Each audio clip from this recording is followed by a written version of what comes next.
1 Samuel 25ஆம் அதிகாரம் 23ஆம் வசனத்திலிருந்து 25ஆம் வசனம் வரைக்கும்.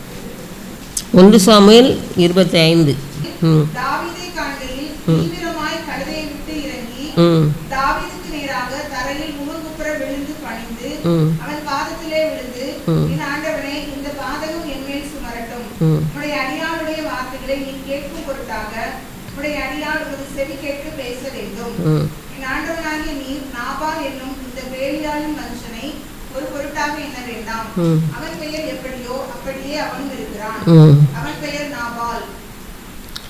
அப்புறம் அது இந்த விஷயம் உங்களுக்கு எத்தனை பேருக்கு தெரியுமோ தெரியல. தாவீது காட்டு வழியே அலையிறான். சவுலுக்கு பயந்து என்ன செய்யறான், அலையிறான். அப்போ அவனோட எத்தனை பேர் இருக்காங்க? 600 பேர் இருக்காங்க. 600 பேர் இருக்கிறாங்க. அப்போ இவன் என்ன செய்கிறான், உடனே காட்டில் அவங்களுக்கு இப்போ ஏதாவது என்ன செய்யலை, உணவு கிடைக்கல. உடனே நாபாலுங்கிறவங்ககிட்ட அந்த என்ன ஒரு 400 பேரை அனுப்புகிறான். 200 பேர் இங்கே ரசத்துகளிடையெல்லாம் இவங்களுடைய ஆயுதங்கள்லாம் இருந்த இடத்துல இருந்துடுறாங்க. உடனே இவன் அவங்கள அனுப்பின உடனே இவங்க சொல்கிறாங்க, நாபால்னுங்க ஒரு மனுஷன் இருக்கான், நல்ல வசதியானவன். அவங்க முந்தி நம்ம இப்போ இந்த பர்வதங்களெல்லாம் நம்ம அவங்க ஆடுகள்லாம் வச்சுருக்கும் போது நம்ம எந்த கொடுமையும் அவங்களுக்கு செய்யலை அப்படின்னு சொன்னோன்னே, சரி அவன்கிட்ட போய் கேட்டு நம்ம கொஞ்சம் ஏதாவது உணவு சாப்பிட்றதுக்கு வாங்கிட்டு வான்னு சொல்லி யார் அனுப்புகிறா, தாவீது அனுப்புகிறான்.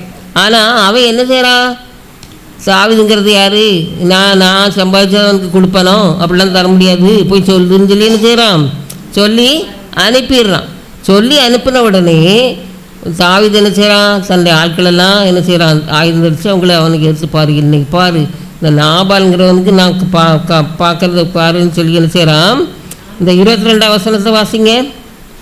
அவனுக்கு உண்டான எல்லாவற்றிலும் சுவரில் நீர் விடும் ஒரு நாயை பொழுது விடிய மட்டும் நான் உயிரோடே வைத்தால் தேவன் தாவீதின் சத்துருக்களுக்கு அதற்கு சரியாகவும் அதற்கு அதிகமாகவும் செய்ய கடவர் என்று சொல்லியிருந்தான். சரி, நாபாலின் சொத்தை பற்றி 25ஆம் அதிகாரம் 2ஆம் வசனத்தில் பாருங்க. எத்தனை ஆடு இருந்துச்சுன்னா 300 ஆடு இருந்துச்சான். எவ்வளவு?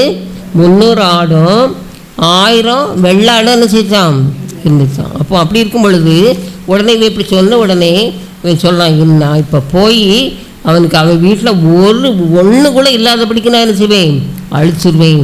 என்னது அப்படி நான் செய்யாட்டா நான் என்ன, நான் ஆண்டவருடைய பிள்ளை இல்லைங்கிற மாதிரி என்ன செய்கிறான் சொல்லலாம். இப்படி சொன்ன உடனே இதை அவனுடைய வேலைக்காரன் ஒருவே என்ன செய்கிறான், ஓடி போய் அந்த நாபாலுடைய மனைவி அபிகாயில்கிட்ட போய் என்ன செய்கிறான், சொல்லிடுறான். இப்படி அவங்க தாவீது ஆட்கள் வந்தாங்க, நாபால் இப்படி சொல்லி அனுப்பிட்டாரு அப்படின்னு சொல்லி சொன்ன உடனே இவளுக்கு ரொம்ப பயம் ஆயிடுச்சு. உடனே பயம் ஆன உடனே என்ன செய்யலாம், நிறைய ஒரு வேலைக்காரனை கூட்டிக்கிட்டு அதில் கொஞ்சம் அவனுக்கு உணவு பண்டங்களை ஏற்றிக்கிட்டு இவ்வளோ என்ன செய்கிறான் போகிறான். ஏத்தாப்பில் தாவீது வரும்போது அவனுடைய பாதத்தை என்ன செய்ய போய் குனிந்து என்ன செய்கிறான், வணங்கிடுறா.